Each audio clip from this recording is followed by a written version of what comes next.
bienvenue dans votre nouvelle émission Flair. Avec BPI France, c'était vraiment un sujet de mettre en avant des entrepreneurs, des porteurs de projets et des artistes. C'est un peu le Airbnb du business. On a ouvert 5 points de vente en 2 ans. Quand on vient d'un quartier, souvent on s'interdit des choses. Jamais je pensais en faire un job, mais j'ai continué. Quand on se lance dans l'entrepreneuriat, la volonté, c'est une des qualités les plus importantes à avoir. Si t'es pas capable d'identifier qui sont les personnes à qui tu vas t'adresser, tu vas droit dans le mur. Ce que t'as dit, tu peux pas parler de moi parce qu'on est sur un réseau pro, c'est faux.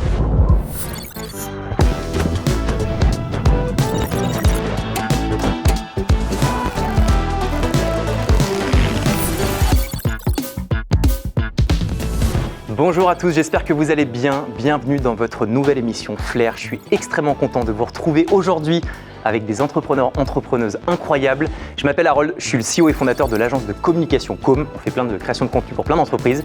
Et on a décidé avec BPI France de coproduire cette émission, ce talk show, pour pouvoir parler d'entrepreneuriat et le faire avec un format qui est un peu plus léger que ce qu'on voit.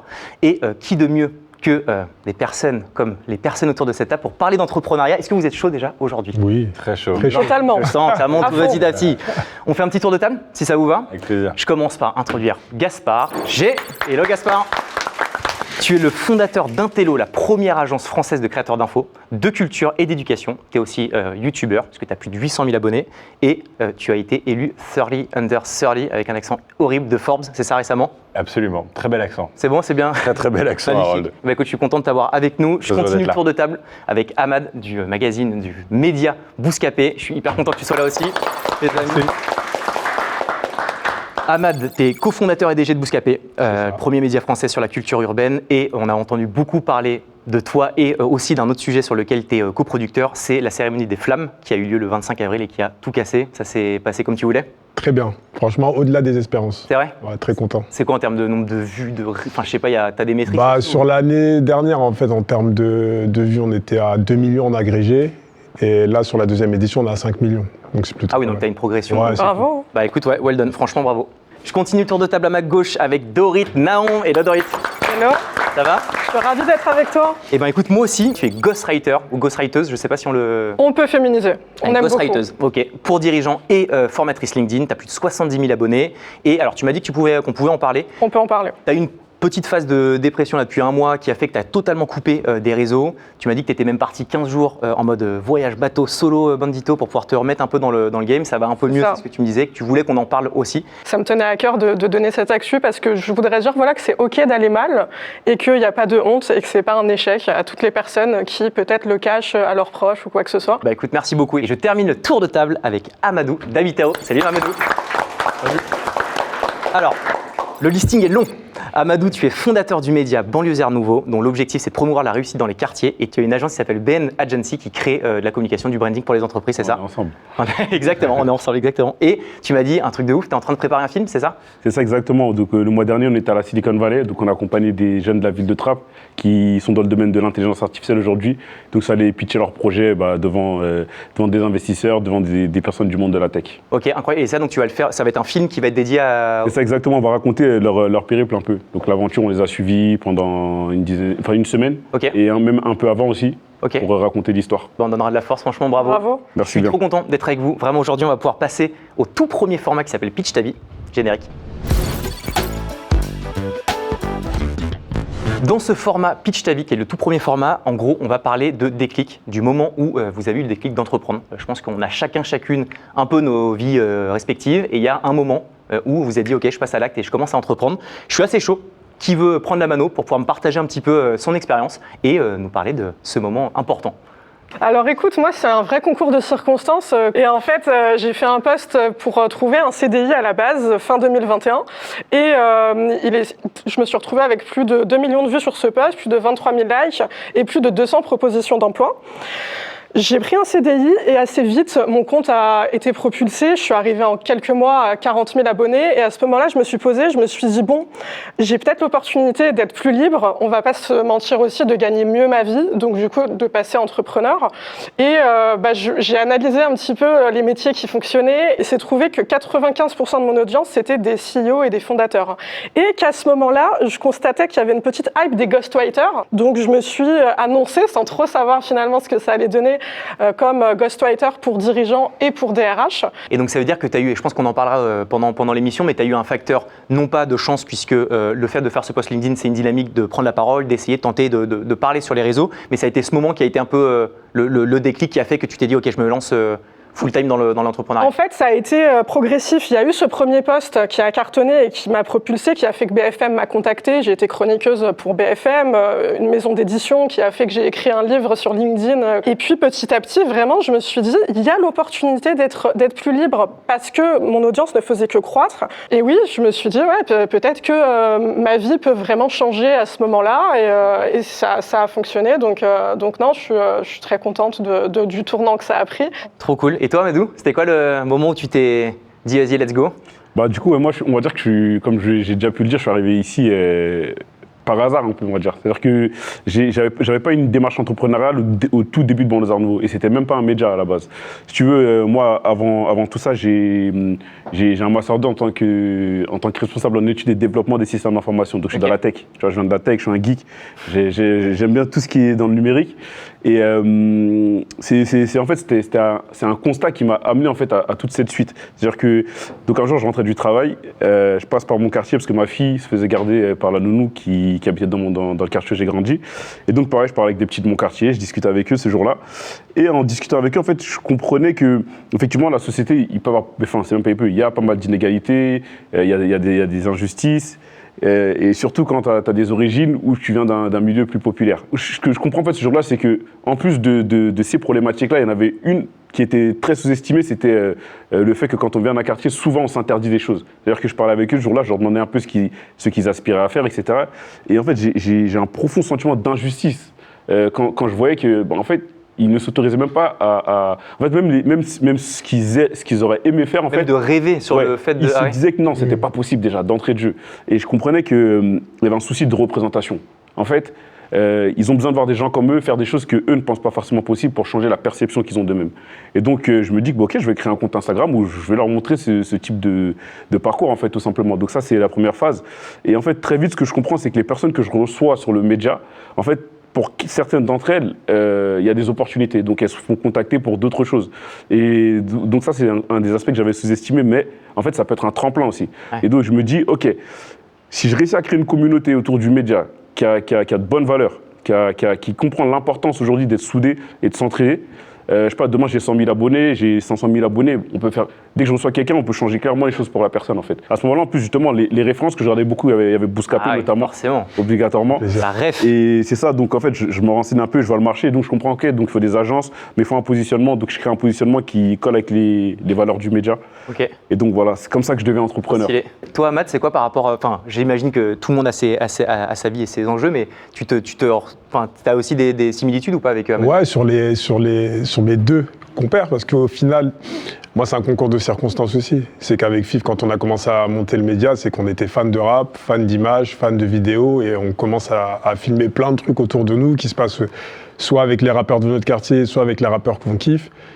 Et ça part d'un postulat, on se dit où est-ce qu'on va le diffuser? On n'a pas d'argent pour... Moi, je suis un ancien, j'ai 42 ans. Donc, à l'époque, on parlait en DVD. Okay. Donc on n'avait pas de... Moi, attends, DVD, base. On n'avait pas de quoi en fait sortir un DVD. Du coup, on s'est dit, bah écoute, on va sortir ça sur Internet. Donc ça a été une page toute simple, Internet, sur laquelle on postait les vidéos de Bouscapé, et ça a commencé comme ça. Et ça a pris assez... Ça a pris assez rapidement, parce qu'au final, tu n'avais pas de médias de niche comme le nôtre qui permettait à certains artistes underground d'avoir une certaine visibilité. C'est soit la radio, enfin c'est des trucs assez inaccessibles en fait pour des artistes qui étaient encore très petits. Okay. Là où on a su qu'on pouvait en faire un business, je crois que c'était en 2006, c'était une campagne publicitaire qui avait été prise par un label à l'époque qui s'appelait Because, qui existe toujours d'ailleurs, qui avait l'artiste Save You. Okay. Il me dit, oui, bah, nous on aimerait faire un habillage entier du site et on vous file, je crois que c'était 600 € à l'époque. Donc on fait cette campagne. Et là, de fil en aiguille, en fait, t'as les artistes et les labels indépendants, dès qu'ils ont vu ça, c'est « Ah, nous, on veut la même chose. Ouais, et donc là, tu as l'aspirac. On veut la même chose. Et là, le truc a commencé à monter, on s'est dit, bon, bah, il y a un truc à faire, on s'est formé. Enfin, quand je dis qu'on s'est formé, c'est vraiment sur le tas, hein. La débrouillardise à mort. Et toi, Gaspard, c'est quoi ton histoire? Je me retrouve dans pas mal de ce qui a été dit. Moi, de mon côté, j'avais une passion depuis que j'ai 10 ans, c'était de faire des vidéos sur YouTube. Je suis un gamin d'Internet, j'ai toujours grandi avec ce truc-là. Donc, j'ai recopié, pareil, des gens que je suivais à l'époque. C'était qui les refs? C'était qui tes gros Les refs, à l'époque, c'était Cyprien & Co. Enfin, c'était toute cette démarche-là. Mais vraiment, il y a toute une génération qui a grandi avec ces mecs et ces meufs. Trop peu de meufs, et il faudra en reparler.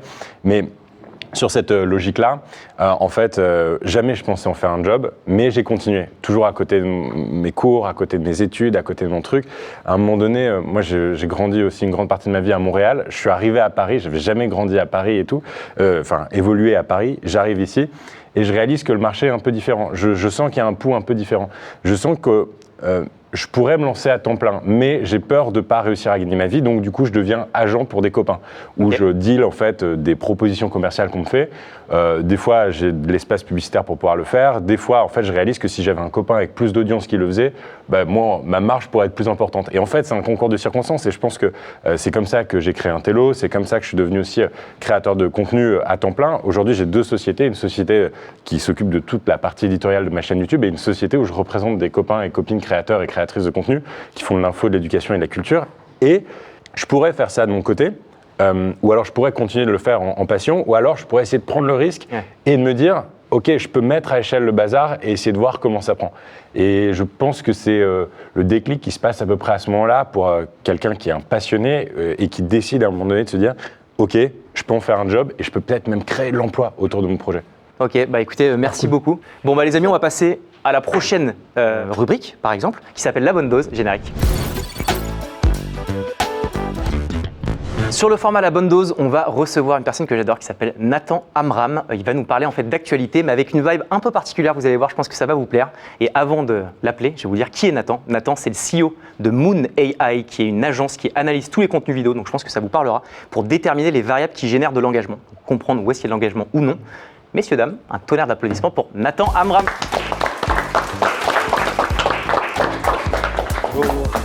Monsieur de Nathan, comment allez-vous? Et vous-même? Quels sont les sujets du jour? Aujourd'hui, on va pouvoir parler du pouvoir de la volonté. Tu vas direct là? Oui. Allez, let's go. C'est parti. Alors, dans un article récent publié par Le Parisien, on apprend qu'il y a beaucoup de jeunes issus de quartiers populaires qui se lancent dans l'entrepreneuriat. Malgré des conditions qui sont vraiment pas simples, il y a quand même un de ces jeunes qui explique qu'avec la volonté, on peut arriver à tout. Et c'est vraiment hyper important parce que quand on se lance dans l'entrepreneuriat, la volonté, c'est une des qualités les plus importantes à avoir. Parce que quand on doit relancer un client 343 fois pour une facture qui date d'il y a 3 mois et que le client en question te répond « Je suis désolé, là je suis à Aqualand en famille », crois-moi que tu vas avoir besoin de volonté. Quand tu bosseras sur ton code pendant 3 semaines et qu'après une erreur de manip, tu effaces tout ton code, tu vas avoir besoin de volonté. Oui, ça m'est arrivé. Enfin, quand tu réaliseras que la seule interaction sociale que tu as, c'est avec ChatGPT, encore une fois, tu vas avoir besoin de volonté. Mais le plus important dans tous les cas, c'est surtout de ne jamais rien lâcher et de continuer à avancer. Et j'imagine qu'autour de cette table, on est tous d'accord sur ce dernier point. C'est tout pour moi. Bravo Nathan. Bravo. Merci, j'adore. Merci Nathan. On passe au prochain format, on va avoir besoin de vous parce qu'on va recevoir 2 entrepreneuses qui vont nous pitcher leur projet et vous allez devoir les challenger, leur poser des questions pour essayer d'aller de l'avant. Donc c'est le prochain format qui s'appelle Maintenant ou jamais, générique. Sur ce format Maintenant ou jamais, on va recevoir, donc je vous ai dit, 2 entrepreneuses. On va commencer avec la toute première entrepreneuse qui s'appelle Sarah Mitaf, qui est la fondatrice de YouDrab. J'espère que je l'ai bien dit. Hello. Ça va Sarah? Eh ben ouais. On peut te tutoyer? Bien sûr. Parfait. Très bien, je t'en prie. Okay. Mets-toi juste Super. devant le desk.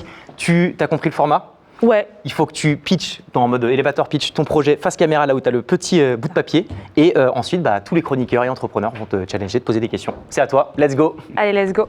Bonjour à tous, moi c'est Sarah, je suis fondatrice de YouDrab. YouDrab, c'est une plateforme de mise en relation dans la création de sociétés aux Émirats Arabes Unis. Tout simplement, si tu as envie de créer ta société, tu as envie de créer un restaurant à Dubaï, je te mets en relation directement avec le professionnel en fonction de ton budget, ton domaine d'activité et aussi ta langue parlée. C'est un peu le Airbnb du business qui te permet vraiment de pouvoir développer ton activité dans un pays dont tu ne connais pas la réglementation ou les lois de manière très simple grâce à la mise en relation. Bravo, trop stylé. Tu l'as lancé quand la boîte? Alors ça fait, donc moi je suis diplômée depuis 2022 et depuis 2022 j'ai pas fait la suite logique d'un jeune étudiant, mais je me suis lancée dans l'entrepreneuriat et depuis 2022 j'écris le projet et donc ça fait bientôt 2 ans là, voilà. Trop bien. Ok. Et t'es toute seule dessus? Je suis toute seule dessus, ouais, toute seule, mais pas pour longtemps. Là, il y a des développeurs et des stagiaires en communication qui vont très rapidement me rejoindre. Et c'est quoi ton why? Qu'est-ce qui t'anime dans ce projet? Alors moi, ce qui m'anime, c'est que tout simplement, j'ai commencé déjà par un stage à Dubaï, où j'ai été business développeur dans un cabinet de setup. Donc c'est un cabinet de conseil, je connaissais pas du tout. Et l'idée, c'est que j'ai très vite accompagné énormément d'entrepreneurs français à créer, à développer leur activité aux Émirats Arabes Unis. Et je me suis rendu compte d'une chose, c'est que beaucoup des entrepreneurs avaient énormément de difficultés à trouver le bon professionnel, puisqu'à Dubaï, tout le monde sait ouvrir de société, mais il faut tomber sur la bonne personne. Et voilà, j'avais envie aussi, en fait, moi j'adore créer des sociétés, en fait, j'adore ça, accompagner. Et quand je dis accompagner, c'est vraiment dans l'étude de marché, l'étude de faisabilité et sur toutes les étapes de la création de société aux Émirats Arabes Unis. Donc moi, ça me passionne et juste de dire à quelqu'un, tu sais quoi, viens, je vais t'accompagner à te faciliter et que tu te développes trop bien dans le pays que tu souhaites, ça me fascine. D'ailleurs, je commence par les Émirats, mais dans quelques années, c'est devenir la référence dans la création de sociétés un peu partout dans le monde. Vous en pensez quoi alors? Franchement, c'est un très très beau projet. Il y a de la dynamique, je pense qu'il faut rester plutôt positif. Hein. Et t'as déjà un peu de chiffre d'affaires? T'as des métriques derrière le... Alors, moi, j'ai fait du chiffre d'affaires sans la plateforme. Ok. D'accord. Il s'avère qu'il s'est passé quelque chose d'assez dingue, c'est que moi, j'ai créé un site vitrine. Donc moi, je suis pas développeuse, franchement, je maîtrise pas du tout ça. Et en fait, je me suis rendue aux Émirats pour savoir si le projet il allait être viable, si il allait marcher. Et en un mois, je partais pour avoir à peu près 15 partenaires. Et j'en ai eu un peu plus de 50. Donc aujourd'hui, j'ai 50 partenaires aux Émirats qui vont utiliser la plateforme pour avoir des clients et pour pouvoir créer des sociétés. Quoi. Bravo. Déjà, bravo. Ton acquisition, du coup, tu l'as fait en étant proactif, mais est-ce que tu utilises aussi les réseaux sociaux? Non. Alors moi, il faut savoir que c'est même une première pour moi d'être là comme ça à parler de mon projet de moi-même. J'ai LinkedIn, j'ai un Snapchat où j'ai 20 personnes et le reste, j'ai pas. Voilà. Mais je me rends compte que j'ai pas trop le choix. J'ai pas trop le choix de parler de moi, j'ai pas trop le choix de parler de mon parcours et surtout de ce que je fais aujourd'hui. Mais si je le fais, je mettrai pas trop ma tête, je pense, parce que voilà, on est quand même sur un côté hyper pro. Enfin, on parle de la création de société. Je suis pas là pour dire salut les gars, aujourd'hui, voilà. Donc, mais des fois aussi, il faut savoir qui est peut-être, je sais pas. Donc, je sais pas ce que vous me conseillez, mais alors je sais pas. Ce que tu as dit, c'est l'objection que me donnent la plupart de mes prospects qui deviennent du coup mes clients. C'est je veux pas me montrer ma tête, je veux pas parler de moi parce qu'on est sur un réseau pro et ça n'a pas sa place. C'est faux. Pourquoi? Parce qu'aujourd'hui, en fait, les réseaux sociaux, c'est le temple de l'authenticité. Les gens veulent des gens, des vrais gens qui parlent français avec les problèmes du quotidien. Qui ont vécu. Cette transparence-là, crois-moi, ça peut convertir. Parce qu'en fait, finalement, un prospect qui va lire ton post et qui pourra être intéressé par tes services ou même qui pourrait connaître quelqu'un. Je ne connais pas ton marché spécifiquement, mais moi je dis toujours, pour un produit lancé, il y a 400 concurrents. Donc la réalité, c'est qu'aujourd'hui, les gens vont te solliciter pour toi, pour tes valeurs, pour ce que tu vas mettre en avant. Donc je t'assure, parle de toi. C'est le storytelling qui est extrêmement porteur sur LinkedIn. Et une bonne illustration aussi de ce que tu viens de décrire, c'est le succès de Com sur LinkedIn. Parce que la première fois qu'on voit Harold, qu'on te voit sur une plateforme, alors que tu viens de monter une boîte, une société de prod, t'es, je crois, avec un bonnet de nuit dans un matelas à côté de la scène. Ça, faut pas ressortir les trucs comme ça. Mais non, et c'est cette authenticité aussi que viennent chercher aujourd'hui les gens. Et ça permet aussi de créer des rôles modèles peut-être un peu moins sérieux, je pense, pour une génération d'entrepreneurs et d'entrepreneuses, et de montrer que la statue du dirigeant, c'est pas toujours un mec ou une nana en costard-cravate, quoi. Complètement. Très émotif, tu as raison. C'est cool, merci pour la mention. Bon, trop cool. Écoute, Sarah, on te retrouve sur les réseaux donc bientôt. Ouais. Et puis écoute, bravo pour ton pitch, c'était incroyable. Et puis, merci beaucoup. Bravo. Ça a été un plaisir. Merci beaucoup. Merci, Sarah. Beaucoup de bonnes énergies. Merci, Sarah. On va rencontrer la deuxième entrepreneuse qui s'appelle Aïssata Fané, qui est fondatrice de Savane & Mousson. Hâte de découvrir ce que ça va être. Enchantée, Aïssata. Comment tu vas? Ça va très bien. On est chaud, on a hâte de savoir ce que... bien accueilli, donc comment ça ne peut ne pas aller? Magnifique. Savane & Mousson, tu nous les expliques en 1 minute, c'est ça. Face caméra, et puis ensuite, si tu as une problématique, tu nous la dis, sinon on te pose plein de questions. D'accord, ça va. Allez, à tout. Alors du coup, je suis Aïssata, j'ai 28 ans et je suis la cofondatrice de Savane & Mousson. Savane & Mousson, c'est le seul concept qui fusionne les cuisines d'Afrique et d'Asie, à l'image de ses fondateurs. Mon associé est d'origine asiatique et qui promeut la diversité et l'inclusion à travers tous les recrutements qu'on peut faire et toutes les politiques du coup de recrutement inclusif qu'on a mis en place. Savané-Mousson, c'est l'histoire de 2 étudiants. Donc, on a commencé en 2019 sur les bancs de l'EM Lyon et on était obligés, dans le cadre de nos études, de partir à l'étranger pour valider nos diplômes. Et c'est là que je suis partie en Asie, donc pendant plus d'1 an, et mon associé s'est rendu en Afrique. Et à notre retour, effectivement, on s'est rendu compte qu'il y avait plein d'ingrédients communs entre les cuisines africaines et asiatiques. Et c'est à ce moment-là qu'on s'est décidé de lancer du coup ce concept. Au départ, ça a été plein de péripéties, plein d'aventures. Et aujourd'hui, on est fiers d'avoir créé une boîte qui représente quand même plusieurs millions d'euros de chiffre d'affaires. On a une vingtaine de salariés et on a surtout plusieurs points de vente en Ile-de-France. Donc aujourd'hui, on en totalise 5. On ambitionne d'en ouvrir 30 sur la France dans les 5 prochaines années. Et voilà, donc on est dans une entreprise qui évolue fortement. Et donc, hâte que vous veniez aussi découvrir nos différents points de vente. Bah déjà, bravo. Franchement, Je reviens à côté de toi.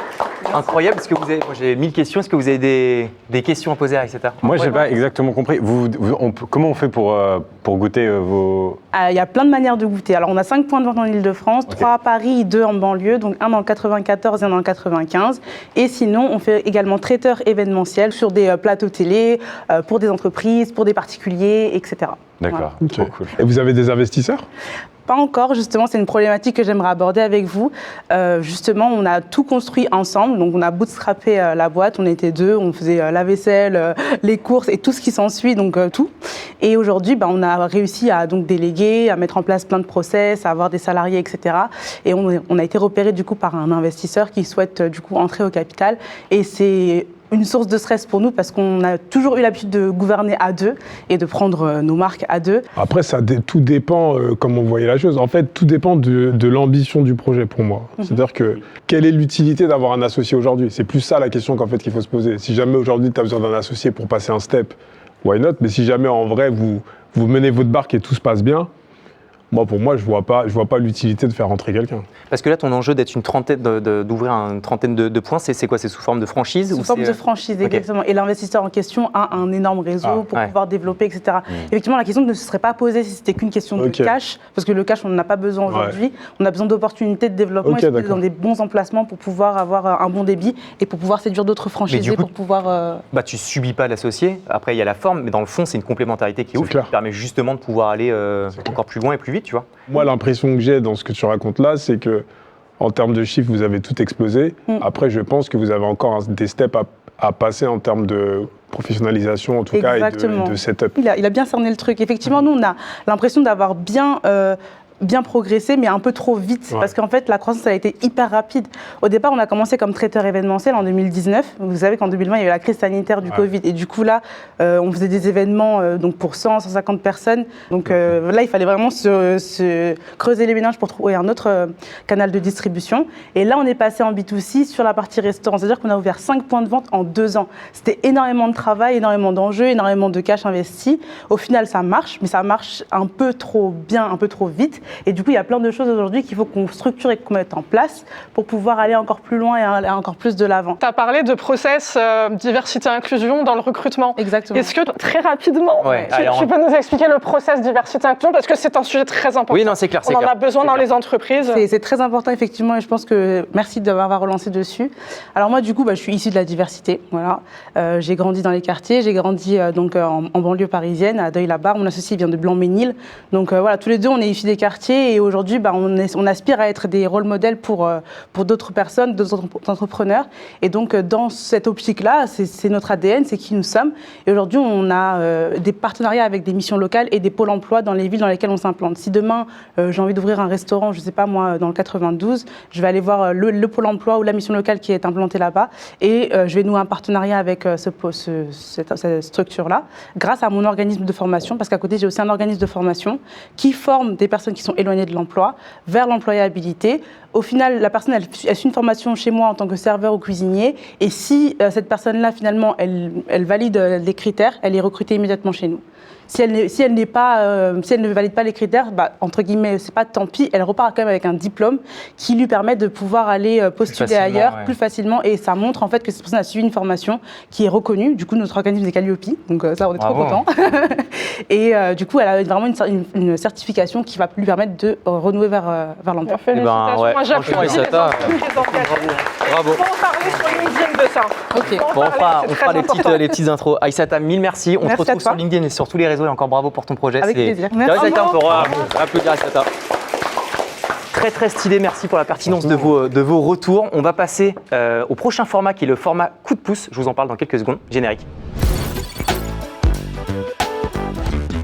Sur ce format coup de pouce, on va recevoir un entrepreneur un peu dans la même lignée que les conseils que vous avez donnés aux entrepreneuses. Ça va être un entrepreneur qui va nous parler d'une expertise et donner des conseils et des tips pratico-pratiques pour toutes les personnes qui nous regardent. Cette personne, c'est Paul Boucher, c'est le General Manager de Oliver List que je connais bien. C'est une plateforme tout en un qui permet aux entreprises de toute taille d'automatiser toute la partie prospection commerciale en B2B. Paul, c'est à toi de jouer. Let's go Paul.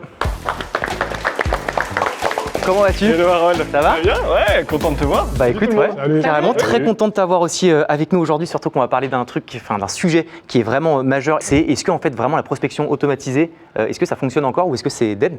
Bon, à mon avis, je pense que tu as déjà une petite idée de ce que je vais répondre. Mais ce que je me disais, on peut peut-être partager quelques tips. Ok. Comme ça, tout le monde Magnifique. pourra se faire son avis Eh et ben, essayer de écoute, son côté. Je te laisse Ok. donner les tips face Ouais. caméra. Merci Paul. Bah, concrètement, je pense qu'il y a 3 choses qu'on peut garder en tête quand on parle de prospection en 2024. La première chose, c'est vraiment un sujet de ciblage. Tu auras beau avoir le meilleur service, le meilleur produit, si tu n'es pas capable d'identifier clairement qui sont les personnes et les entreprises à qui tu vas t'adresser, tu vas droit dans le mur. La deuxième chose, une fois que tu sais à qui tu vas parler, c'est être capable justement de leur apporter la bonne démarche, le bon message. C'est assez marrant parce que quand on échange avec des équipes de commerciaux en 2024, on se rend compte que parce qu'ils sont derrière un écran, ils vont avoir tendance à faire des choses en prospection qu'ils ne seraient jamais amenés à faire dans la vraie vie.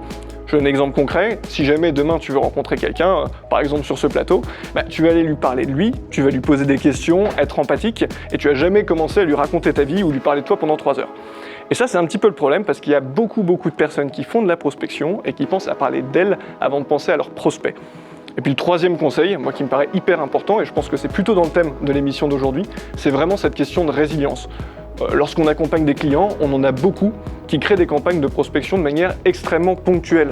Et ça, en fait, c'est pas forcément la bonne idée. Le canal de la prospection, c'est vraiment quelque chose qui est censé t'amener des résultats tout au long de l'année. Et donc, il faut penser à faire des relances. Pas juste une seule, 2, 3, 4, 5, 6.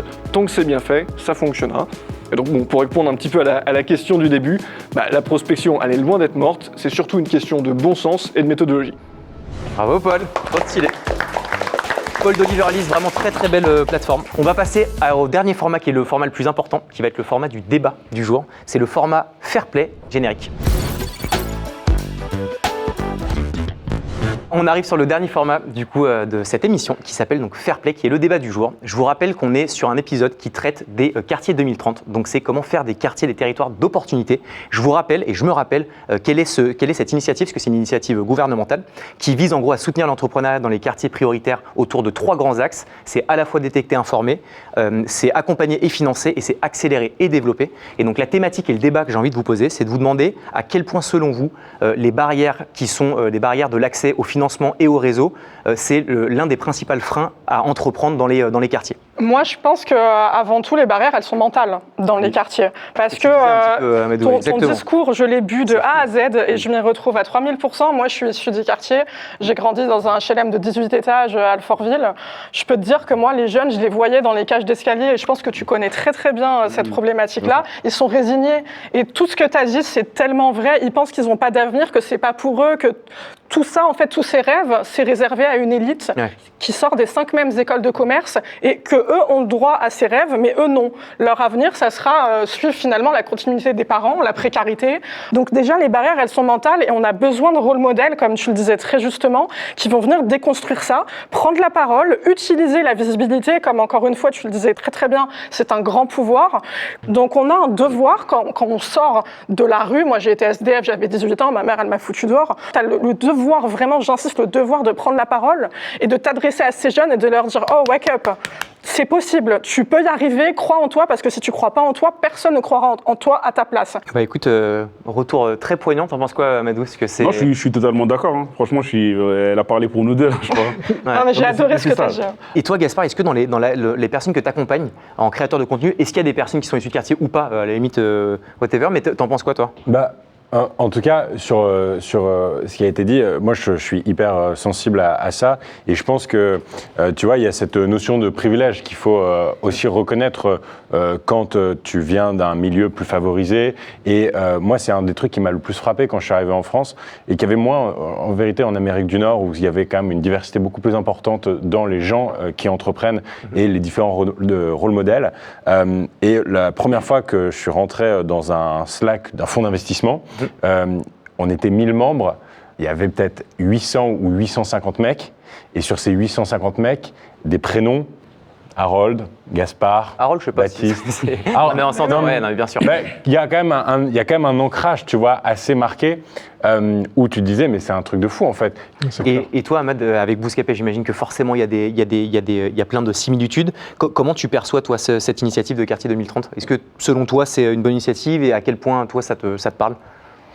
En fait, nous, on a toujours essayé en tout cas dans nos recrutements, dans les gens qui font le média, on sait qu'ils nous regardent en vrai. On sait que principalement, c'est des gens qui sont issus des quartiers. Et en fait, on essaye toujours d'avoir cette mentale de se dire, il faut que les gens qui sont à l'écran et les gens qui parlent ressemblent à ceux qui sont en face de nous. Nous, c'est très simple. Ça veut dire qu'on touche principalement les 18-24. On sait que c'est des jeunes issus des quartiers.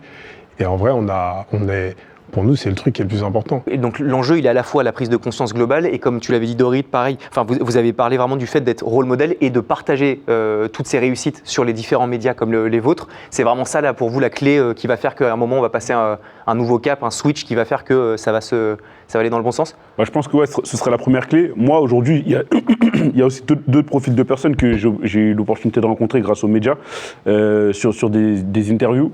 On a aussi le profil de jeunes, du coup, qui essaient de faire des choses, mais ils font avec les moyens du bord, avec ce qu'ils ont autour d'eux.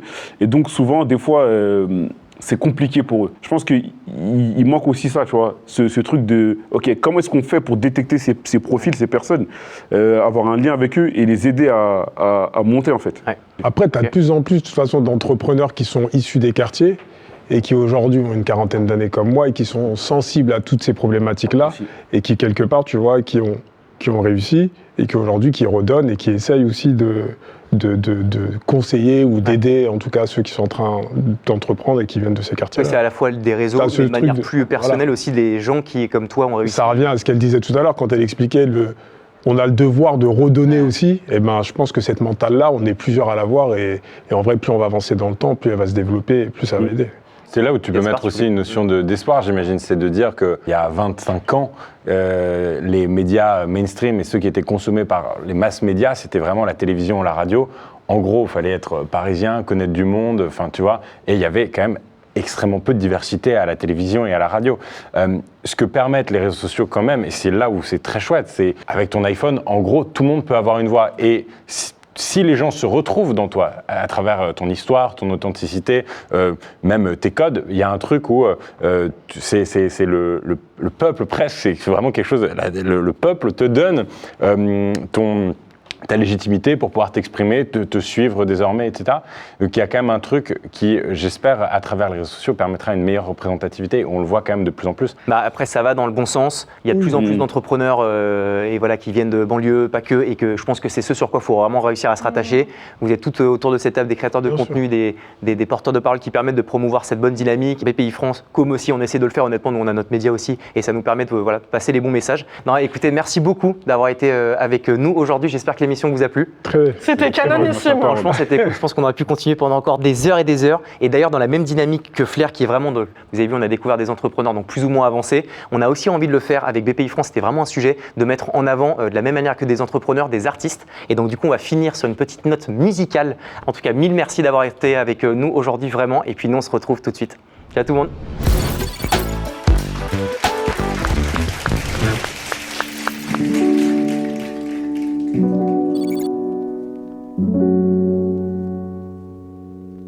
Donc je me laisse emporter, absence dure à porter, mon cœur qui s'endort.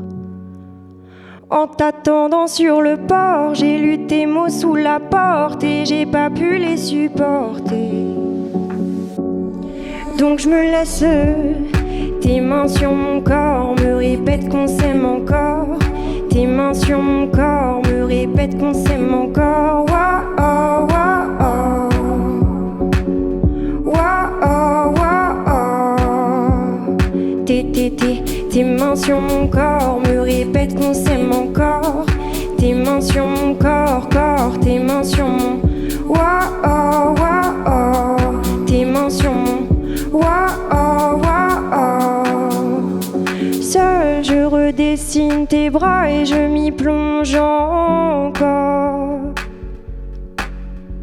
Pourquoi m'imaginer sans toi m'a rendu plus forte. J'ai 3 fois fait le tour de moi sans trouver ton corps. Je crois que mes anges pour une fois ont eu tort. Donc je me laisse emporter, absence du rapport et mon cœur qui s'endort. En t'attendant sur le port, j'ai lu tes mots sous la porte et j'ai pas pu les supporter. Donc je me laisse, tes mains sur mon corps me répètent qu'on s'aime encore. Tes mains sur mon corps me répètent qu'on s'aime encore. Wow, wow, wow, wow. Tes mains sur mon corps me répètent qu'on s'aime encore.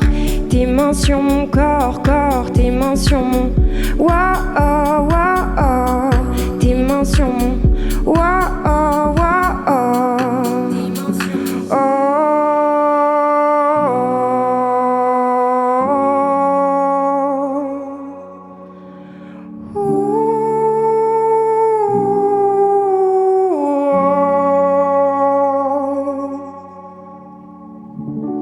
Tes mains sur mon corps me répètent qu'on s'aime encore. Tes mains sur mon corps me répètent qu'on s'aime encore. Wow, wow, wow, wow. Tes mains sur mon corps me répètent qu'on s'aime encore. Tes mains sur mon corps, tes mains sur mon wow, wow. Tes mains sur mon wow, wow. Tes mains sur mon corps.